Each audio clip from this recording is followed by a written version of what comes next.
إن الذين اتخذوا العجل سينالهم غضب من ربهم وذلة في الحياة الدنيا وكذلك نجزي المفترين. والذين عملوا السيئات ثم تابوا من بعدها وآمنوا إن ربك من بعدها لغفور رحيم. ولما سكت عن موسى الغضب أخذ الألواح وفي نسختها هدى ورحمة للذين هم لربهم يرهبون.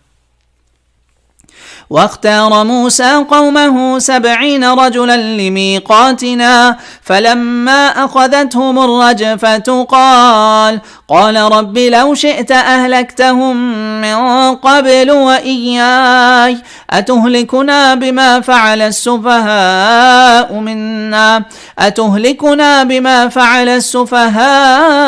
منا إن هي إلا فتنتك تضل بها من تشاء وتهدي من تشاء أنت ولينا فاغفر لنا وارحمنا وأنت خير الغافرين.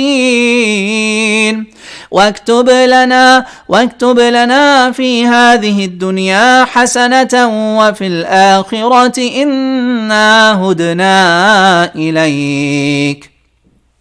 قال عذابي أصيب به من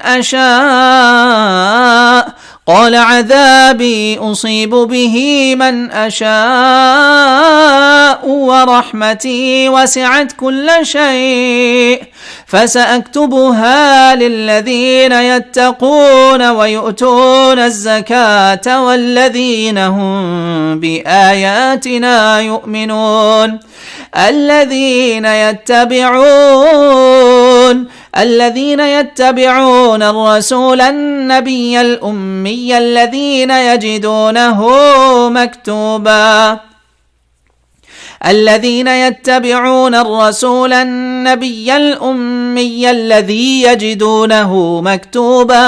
يجدونه مكتوبا عندهم في التوراة والإنجيل يأمرهم بالمعروف وينهاهم عن المنكر ويحل لهم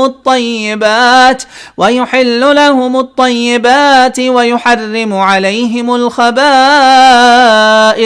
ويضع عنهم إصرهم والأغلال التي كانت عليهم. فالذين آمنوا به وعزروه ونصروه واتبعوا النور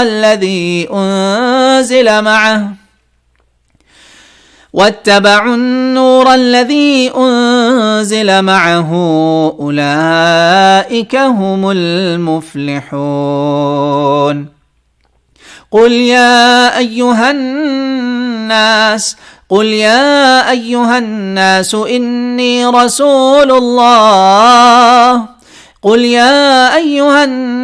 إني رسول الله إليكم جميعا الذي له ملك السماوات والأرض لا إله إلا هو يحيي ويميت فآمنوا بالله ورسوله النبي الأمي الذي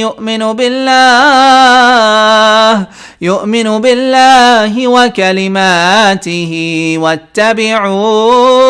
واتبعوه لعلكم تهتدون.